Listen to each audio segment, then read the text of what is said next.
ప్రార్థన చేసుకుందాం. పరలోకమందున్న మా కన్న తండ్రి, మమ్మల్ని మిక్కిలిగా ప్రేమించిన మా గొప్ప దేవ, మీకు కృతజ్ఞత స్తోత్రాలు. ఈ సమయంలో మీ యొక్క గ్రంథంలో ఉన్న మాటలను ఆలోచన చేయుచుండగా మీ యొక్క సహాయం దయచేయమని కోరుకుంటూ క్రీస్తునామమున ఈ చిన్ని ప్రార్థన సమర్పిస్తున్నాము తండ్రి. ఆమేన్. ఈ సమయంలో మనం ఆలోచన చేద్దాం. నేరుగా వాక్య సందేశంలోనికి మనం వెళ్దాం. ఈరోజు మన పాఠ్యాంశం ఏమిటి అని అంటే, మనిషికి పోవలసినది పాపమా రోగమా? టోకీగా మనం కొన్ని విషయాలను మాత్రమే ఈ సమయంలో ఆలోచన చేద్దాం. మనిషికి పోవలసినది పాపమా రోగమా అని మనం మనసు పెట్టి ఆలోచన చేయగలిగితే, సంఘంలో ఉన్నటువంటి విశ్వాస జీవితాన్ని కలిగి ఉంటున్న మనము తప్పకుండా గమనించవలసిన విషయం ఒక్కటే. ఆ ఒక్కటి ఏమిటి అనంటే, మనం చెప్పాలి, పాపము నుండి మనము విడుదల పొందాలి. సంఘంలో ఉంటున్నటువంటి మనము పాపము చేయటానికి లేదు.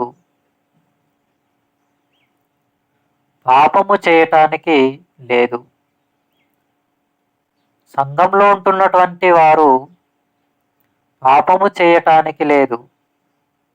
చేసే అవకాశం ఉంది, కానీ చేయకూడదు అని గ్రంథం చెబుతుంది. మనిషి పాపం చేయటానికి చాలా అవకాశాలు ఉన్నాయి, కానీ సంఘంలో ఉండే క్రైస్తవులుగా పిలువబడుచున్న మనము, లేదా క్రైస్తవులుగా సంఘ విశ్వాసులుగా ఉంటున్న మనము పాపాన్ని చేయటానికి లేదు. పాపము చేస్తూ బ్రతకటానికి గ్రంథం మనకు సెలవివ్వలేదు.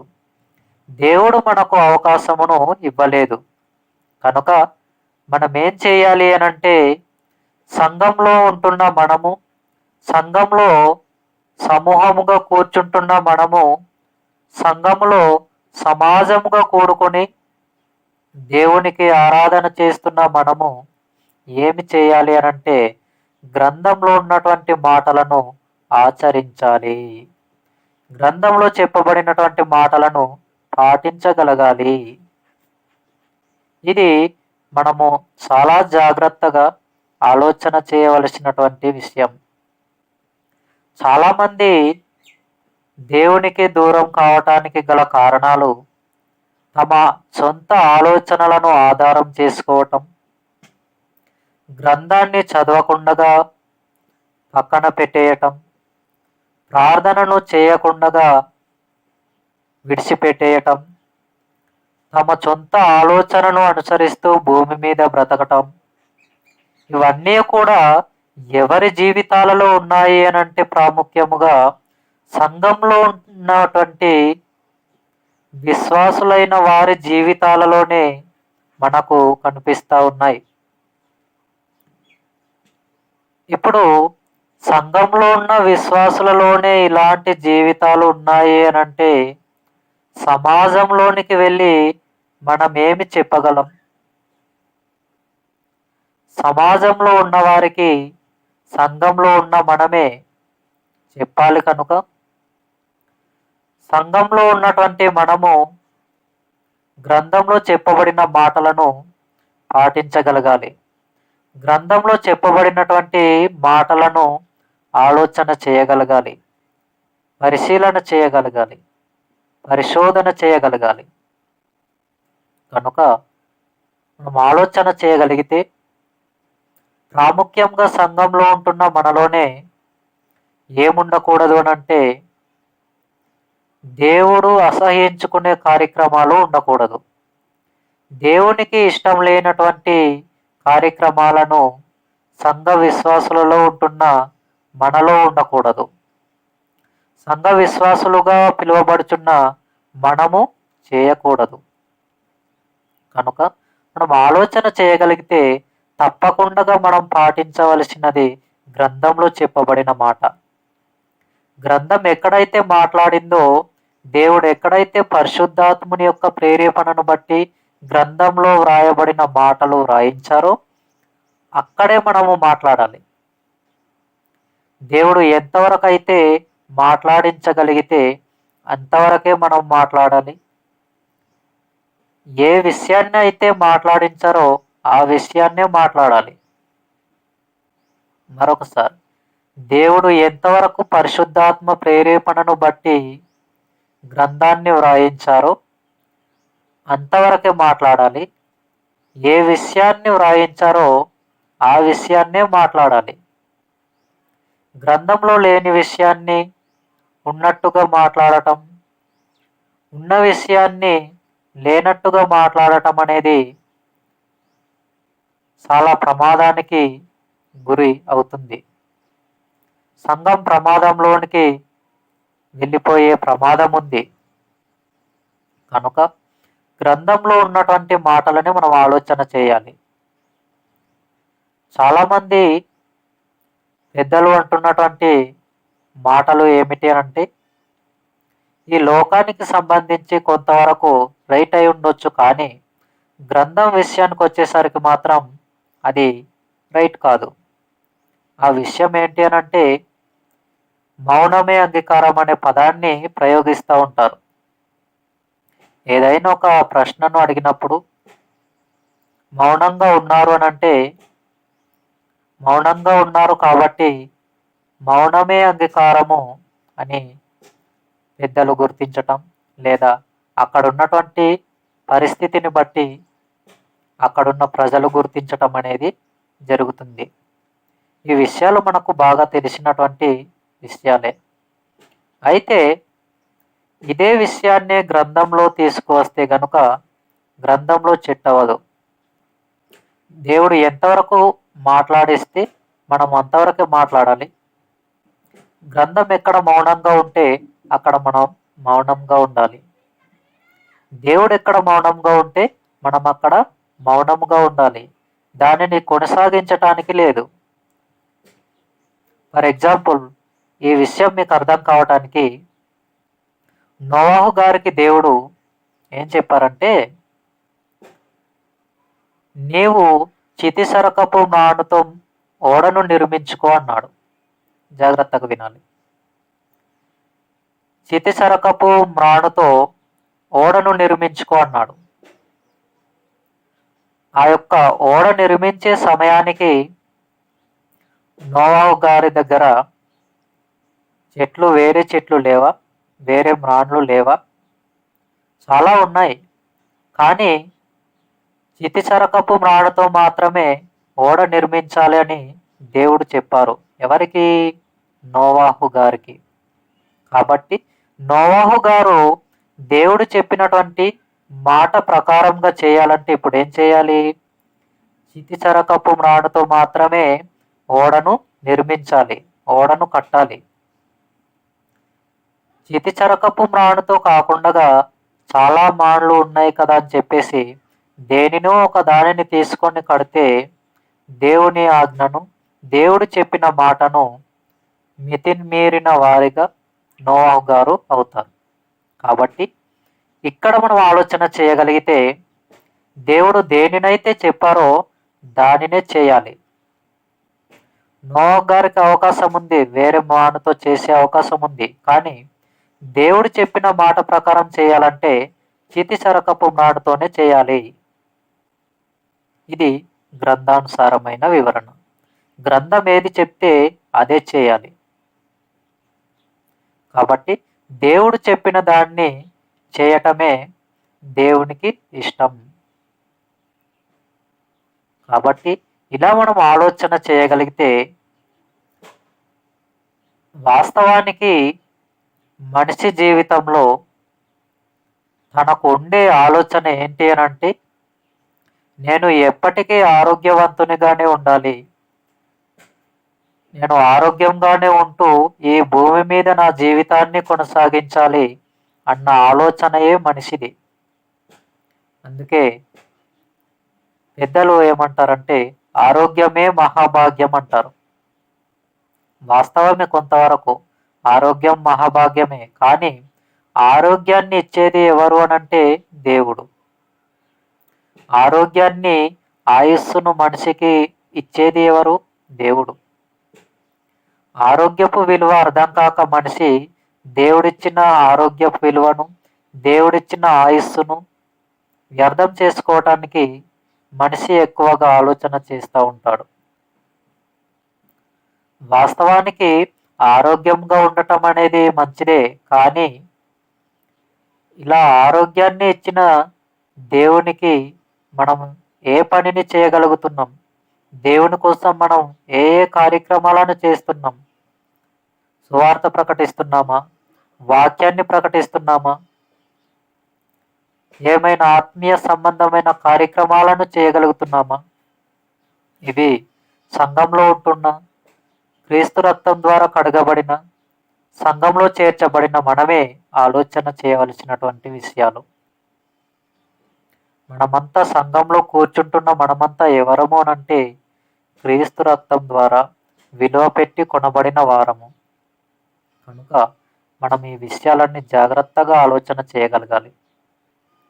పాపంలో ఉండి మరణించటానికి లేదు, పాపాన్ని చేస్తూ ఉండి మరణించటానికి లేదు. ఇలా పాపంలో ఉండి పాపాన్ని చేస్తూ ఉండి మరణించగలిగితే మనకేం జరుగుతుంది అనంటే ఆత్మ ప్రమాదానికి వెళ్ళే అవకాశం ఉంది, నరకానికి వెళ్ళే అవకాశం ఉంది. నరకం నుండి తప్పించబడాలి అనంటే పరిశుద్ధమైనటువంటి జీవితాన్ని కలిగి ఉండాలి. పరిశుద్ధమైనటువంటి జీవితాన్ని మనము కలిగి ఉండాలి. ఇదే దేవుడు మన నుండి కోరుచున్నాడు. నేను పరిశుద్ధుడను కనుక మీరును పరిశుద్ధులై యుండుడి. ఇక్కడ పేతురుపత్రిక, మొదటి పేతురుపత్రిక 1వ అధ్యాయం 14వ వచనంలో ఈ మాట మనం చూస్తాం. దేవుడు పరిశుద్ధుడు కనుక మనలను కూడా పరిశుద్ధంగానే ఉండమని దేవుడు చెప్పటం అనేది జరిగింది. కాబట్టి పరలోకానికి మనం వెళ్ళాలి అంటే, పరలోకానికి మనం చేరాలి అంటే మనలో పాపం అనేది మొదటిగా పోవాలి. పరిశుద్ధతను మనం సంపాదించుకోవాలి. పరిశుద్ధతను మనం సంపాదించుకోవాలి. ప్రాముఖ్యంగా పరిశుద్ధతను మనం సంపాదించుకోగలిగితే వాక్యాన్ని దినదినం చదవటం, గ్రంథానుసారమైన జీవితాన్ని కలిగి బ్రతకటం, దేవుడు చెప్పిన మాట ప్రకారంగా ఈ భూమి మీద జీవించటం, ఆత్మానుసారమైనటువంటి ఆత్మల రక్షణార్థమైనటువంటి కార్యక్రమాలను మనం చేయగలగటం, ఇవన్నీ మనం చేస్తూ ఉంటే మనకేది కావాలనుకున్నా కొంతవరకు దేవుని యొక్క సహాయం మనకు ఉంటుంది. కనుక మనం ఏదేమైనప్పటికీ పరిశుద్ధమైన జీవితాన్ని కలిగి ఉండే ప్రయత్నాన్ని చేయాలి. రోగము పోవాలి, ఓకే, కొంతవరకు ఓకే, కానీ రోగము పోయే దానికోసమే మనం ఎక్కువగా ప్రయాసపడుతూ ఉంటే ఆత్మకు పట్టినటువంటి పాపమనే రోగాన్ని పోగొట్టుకునేది ఎప్పుడు? ప్రాముఖ్యముగా మనం పోగొట్టుకోవలసినది దేహానికి పట్టినటువంటి రోగాన్ని కాదు. అది కూడా పోవాలి, కానీ అది పోయినా మరలా వస్తుంది. పాపము కూడా పోయే అవకాశం ఉంది.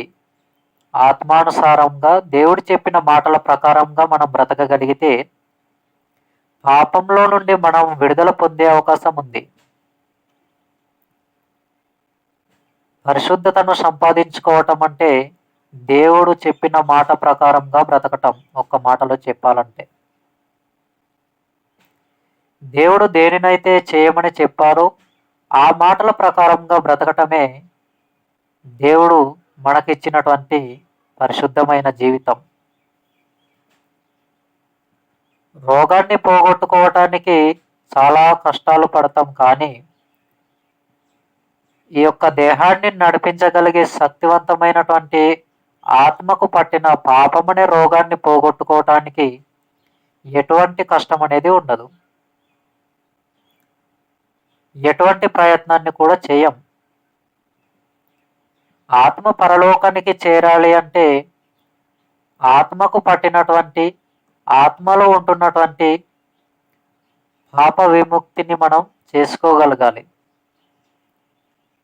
పాపంలో నుండి మనం విడుదల పొందగలగాలి. ఇలా ఎప్పుడైతే పాపంలో నుండి మనం విడుదల పొందుకుంటామో పరిశుద్ధమైనటువంటి జీవితంలోనికి ప్రవేశించిన వారిగా ఉంటాం. అలా లేని మన జీవితాలు నరకానికి వెళ్ళగలిగే ప్రమాదం ఉంది. కనుక శరీరానికి పట్టే రోగాలు మనం స్వస్థత కోసం వైద్యుని దగ్గరకు వెళ్ళటం రైట్. కానీ దానితో పాటుగా మనకేముండాలంటే ఆత్మను రక్షించుకోవటానికి కూడా సామర్థ్యం కలిగిన శక్తివంతమైన వాక్యాన్ని సాత్వికముతో అంగీకరించాలని యాకోబు పత్రిక 1వ అధ్యాయం 21వ వచనంలో మనం చూస్తాం. ఆత్మలను రక్షించుటకు శక్తి కలిగిన వాక్యమును సాత్వికముతో అంగీకరించుడి అనే మాట యాకోబు పత్రిక 1వ అధ్యాయము 21వ వచనంలో మనం చూస్తాం. ఈ శక్తి కలిగినటువంటి వాక్యము మన యొక్క ఆత్మను ఏం చేస్తుంది అని అంటే దేవుని కోసం బ్రతకటానికి సహాయపడుతుంది. హెబ్రీ పత్రిక 4వ అధ్యాయం 12వ వచనం మాట ప్రకారంగా ఆ యొక్క వాక్యం ఎందుకనగా దేవుని వాక్యము బలము గలదై సజీవమైనదై రెండంచులు గల ఎటువంటి ఖడ్గము కంటేనూ వాడిగా ఉండి ప్రాణాత్మలను దుమ్ములను మూలుగులను విభజించినంత మట్టుకు లోపలికి దూరుచు హృదయం యొక్క తలంపులను అంతరింద్రియములను శోధించుచున్నది అన్నమాట. ఈ మాటను మనం ఆలోచన చేయగలిగితే దేవుని యొక్క వాక్యమే మనకు ఆత్మకు ఆహారం గాను ఆత్మను బ్రతికించేది గాను మనకు కనిపిస్తుంది. క్రీస్తువారి సందర్భాన్ని కూడా మనం ఆలోచన చేయగలిగితే అపవాది యొక్క శోధనలో శోధకుడు ఏం చెప్పారు? నీవు దేవుని కుమారుడవైతే ఈ రొట్టెలగునట్లు ఆజ్ఞాపించుమనగానే క్రీస్తువారు మనిషి రొట్టె వలన మాత్రము జీవించడు కానీ దేవుని నోట నుండి వచ్చు ప్రతి మాట వలన జీవించును అన్నాడు. అంటే దేవుని నోట నుండి వచ్చు ప్రతి మాట మనిషిని బ్రతికిస్తుందా? అవును, తప్పకుండా బ్రతికిస్తుంది. కనుక మనం ఆలోచన చేయగలిగితే మనలో నుండి పోవలసినది ఏమిటి అని అంటే పాపము. ఈ పాపము దేవుని యొక్క ఆజ్ఞను దేవుని యొక్క మాటలను తృణీకరించేలా చేస్తుంది. దేవుడు చెప్పిన మాటను దేవుడు ఇచ్చినటువంటి ఆజ్ఞ ప్రకారంగా మనము నడవకుండగా మనము చేయకుండగా మనలను అడ్డుకుంటుంది.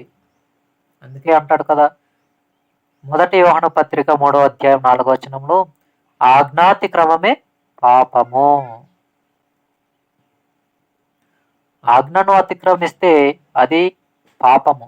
దేవుడు దేనినైతే చేయమని చెప్పారో దానిని చేయాలి, దేనినైతే విడిచిపెట్టమని చెప్పారో దానిని విడిచిపెట్టాలి. ఇది దేవునికి ఇష్టమైనటువంటి కార్యం లేదా దేవునికి ఇష్టమైనటువంటి పని. ఏది మంచిదో ఏది చెడ్డదో మనం వివేచించటానికి మనిషికి దేవుడు వివేచన జ్ఞానాన్ని ఇచ్చారు. దేవుడిచ్చినటువంటి వివేచన జ్ఞానాన్ని బట్టి మనం ఆలోచన చేయగలిగితే ఫిలిప్పీ పత్రిక 4వ అధ్యాయం 8వ వచనంలో ఏవి రమ్యమైనవో ఏవి ఖ్యాతి గలవో వాటి మీద ధ్యానం ఉంచుకొనుడి అన్నాడు. అయితే దేనిని చేయాలో దేనిని చేయకూడదు కూడా గ్రంథం మనకు నేర్పిస్తుంది. కాబట్టి మనం ఆలోచన చేయగలిగితే దేవుడిచ్చినటువంటి విలువైన జీవితంలో దేవుడు మనకిచ్చినటువంటి అద్భుతమైన జీవితంలో ఈ భూమి మీద దేవుడు మనకిచ్చినటువంటి విలువైన ఈ జీవితంలో దేవునికి ఇష్టమైనటువంటి జీవితాన్ని కలిగి బ్రతుకుతూ పాపానికి దూరంగాను దేవునికి దగ్గరగాను లోక ఆచారాలకు లోక ఆలోచనలకు దూరంగా ఉంటూ గ్రంథానికి దేవుని యొక్క మాటలకు సమీపంగా ఉంటూ దేవుడు మనకిచ్చినటువంటి ఈ చిన్ని జీవితాన్ని దేవునికి సమర్పించుకొని బ్రతకాలి అన్నదే దేవుడు మన నుండి కోరుకుంటున్నటువంటి కోరిక. రోమపత్రిక 12వ అధ్యాయం 1వ వచనంలో మీ మన శరీరములను సజీవ యాగంగా దేవునికి సమర్పించుకోవాలి అనే మాటను మనం చూస్తాం. రోమపత్రిక 12వ అధ్యాయం 1వ వచనంలో సజీవ యాగంగా మీ శరీరములను దేవునికి సమర్పించుకొనుడి. ఇలా ఎప్పుడైతే మనము సమర్పించుకోగలుగుతామో మనలో ఎటువంటి పాపము, మనలో ఎటువంటి భౌతికపరమైన దేహానికి వచ్చే రోగము, ఇలాంటివన్నీ కూడా దేవుని చిత్తమును బట్టి దూరం అవ్వటానికి లేదా స్వస్థత పొందుకోవటానికి మనకు అవకాశం ఉంది. కనుక ఏదేమైనప్పటికీ మనము మొదటిగా విడిచిపెట్టవలసినది ఏమిటి అనంటే పాపము. పరలోకానికి చేరాలి అంటే పాపానికి దూరంగా ఉండాలి. పరలోకానికి చేరాలి అంటే పాపాన్ని విడిచిపెట్టాలి. పరలోకానికి చేరాలి అంటే పాప జీవితాన్ని విడిచిపెట్టాలి. పరలోకానికి చేరాలి అంటే గ్రంథంలో ఉన్న మాటలను, దేవుడు చెప్పిన మాటలను పాటించాలి, ఆచరించగలగాలి. నా జీవితం ఏమైపోయినా పర్వాలేదు అన్న ఆలోచనను కలిగి బ్రతికేవారైతే వారికి నచ్చినట్టుగానే వారు బ్రతుకుతారు. యూదా గారిని గూర్చి వ్రాయబడుతూ ఈ మాట మీకు అర్థం కావడానికి ఎగ్జాంపుల్. అపొస్తలుల కార్యాలు 1వ అధ్యాయం 25వ వచనంలో యూదా తప్పిపోయి పరిచర్యను పోగొట్టుకున్నట్టుగా మనం ఆ మాటలో చూస్తాం. కాబట్టి ఇలా మనం ఆలోచన చేయగలుగుతుంటే ఎన్నో విషయాలు మనం చూస్తాం. మార్క్స్ వార్త 7వ అధ్యాయం 1వ వచనం నుండి 9వ వచనం వరకు, అలాగుననే అదే 7వ అధ్యాయము మార్క్స్ వార్త 13వ వచనం నుండి 23వ వచనం వరకు ఈ మాటలలో మనం ఆలోచన చేసినప్పుడు యేసుక్రీస్తుతో పాటు ఉన్న శిష్యులు చేతులు కడుగకుండా భోజనం చేయటం, అలా చేస్తున్నప్పుడు శాస్త్రులు పరిసయ్యులు ఉండటం, ఈ శిష్యులు ఎందుకు భోజనం చేయటానికి చేతులు కడగకుండా భోజనం చేస్తున్నారని ప్రశ్నించటం, అటు తర్వాత క్రీస్తు వారు వెలుపల నుండి లోపలికి పోయి మనుషుని అపవిత్రునిగా చేసేది ఏది లేదు, కానీ లోపల నుండి బయలువెళ్ళినవే మనుషుని అపవిత్రునిగా చేయనని చెప్తూ అందులో అనేకమైనటువంటి విషయాలను తెలియజేయటం జరిగింది. దురాలోచనలు, కృత్రిమము, కామ వికారము, వ్యభిచారము, మత్సరము, ఇవన్నీ కూడా క్రీస్తు వారు తెలియజేయటం అనేది జరిగింది. ఇవన్నీ ఎక్కడి నుండి వచ్చునంటే నీ హృదయంలో నుండి వచ్చును అన్నాడు. కాబట్టి ఇవన్నీ ఉన్నాయి అంటే మన జీవితంలో పాపం ఉంది అని అర్థం. మనం ఇంకా పాపాన్ని విడిచిపెట్టలేదు అని అర్థం. పాపాన్ని మనం ఇంకా చేస్తూనే ఉన్నామని అర్థం.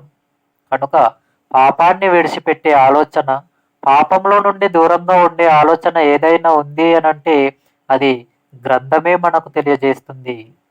ఏమని అంటే, నేను పరిశుద్ధుడను గనుక మీరును పరిశుద్ధులై ఉండుడి అని చెప్పబడిన మాటను మనం ఆధారం చేసుకొని పరిశుద్ధమైనటువంటి జీవితాన్ని కలిగి దేవుని కోసం బ్రతకవలసినదిగా కోరుతా ఉన్నాను. ఎందుకంటే దేవుడు మనిషికి విలువైన జీవితాన్ని ఇచ్చిన ఈ విలువైన జీవితంలో కూడా పాపాన్ని చేస్తూనే మనం ఇంకా బ్రతుకుతూ ఉంటే మరణించిన తరువాత మన ఆత్మ ప్రయాణం నిత్య నరకానికే అన్న విషయాన్ని మర్చిపోకూడదు.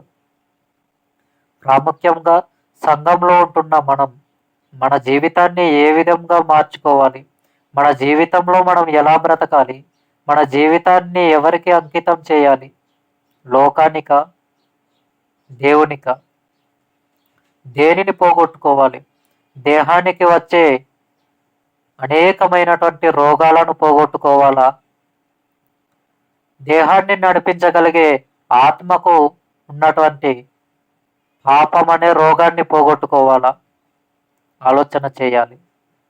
దేహానికి వచ్చే రోగాన్ని పోగొట్టుకుంటే దేహం ఆరోగ్యంగా ఉంటుంది. ఆ యొక్క దేహాన్ని నడిపించగలిగే ఆత్మకు పట్టిన పాపం అనే రోగాన్ని పోగొట్టుకుంటే ఆత్మ ప్రశాంతంగాను నెమ్మదిగాను ఉంటుంది. కాబట్టి దేహంలో ఉండే రోగాన్ని, దేహానికి పట్టిన రోగాన్ని పోగొట్టుకోకూడదు, దానిని నయం చేయకూడదు అని నేను చెప్పటం లేదు. కానీ దానితో పాటుగా దేహాన్ని నడిపించగలిగే ఆత్మను, ఆత్మలో ఉన్నటువంటి ఆత్మకు పడుతూ ఉన్నటువంటి పాపాన్ని మనము విడుదల చేసుకోవాలి. ఆత్మకు పట్టే పాపం అనగా మనం చేసే దానిని బట్టే ఆ యొక్క ఆత్మ ఎక్కడికి వెళ్ళాలో అనేది నిర్ణయించబడుతుంది. పరలోకానికి వెళ్ళాలన్నా లేదా నరకానికి వెళ్ళాలన్నా ఈ దేహంతో మనం చేసేటటువంటి కార్యక్రమాలను బట్టి ఆధారపడి ఉంటుంది కనుక ఈ యొక్క దేహంతోనే దేవుని మహిమపరచాలి. దేహమే దేవుని ఆలయం. దేహంతో దేవుని మహిమపరచుడి. కొరింథీ పత్రిక 3వ అధ్యాయం 16వ వచనం. మొదటి కొరింథీ పత్రిక. 2 కొరింథీ పత్రిక 3వ అధ్యాయం 16వ వచనం. మొదటి కొరింథీ పత్రిక 6వ అధ్యాయం 19వ వచనం. ఈ యొక్క మాటలన్నీ మనకు ఏం తెలియజేస్తాయంటే మన యొక్క దేహాన్ని గురించి. దేహము దేవుని ఆలయమని, దానిని పరిశుద్ధంగా ఉంచుకోవాలని, దేహంతో పాటుగా ఆత్మను కూడా పరిశుద్ధపరచుకోవాలి అనేటటువంటి విషయాలను మనకు చాలా సందర్భాలలో గ్రంథం తెలియపరుస్తుంది. కనుక ఇవన్నీ కూడా మనం ఆలోచన చేస్తూ మొదటిగా మనం పాపానికి దూరంగా ఉండాలన్న విషయాన్ని ఆలోచన చేయవలసినదిగా కోరుతూ ఈ మాటలు ముగిస్తూ ఉన్నాను. ప్రార్థన చేసుకుందాం. పరలోకమందున్న మా కన్న తండ్రి, మమ్మల్ని మిక్కిలిగా ప్రేమించిన మా గొప్ప దేవ, కృతజ్ఞతలునైనా ఈ యొక్క సమయంలో మనిషికి పోవలసినది పాపమా రోగమా అనేటటువంటి పాఠ్యాంశంపై కొన్ని విషయాలు మీ పిల్లల మధ్యన బోధించున్నాను తండ్రి. చెప్పబడినటువంటి మాటలలో వారికి అర్థమయ్యే రీతిగా ఈ యొక్క వీడియోను వీక్షిస్తున్న వారికి కానీ, ఇదిగో తండ్రి ఈ విధంగా విన్నటువంటి వారికి కానీ మీ యొక్క సహాయం ఇచ్చి నడిపించమని కోరుతూ క్రీస్తు నామమున చిన్ని ప్రార్థన సమర్పిస్తున్నాము తండ్రి.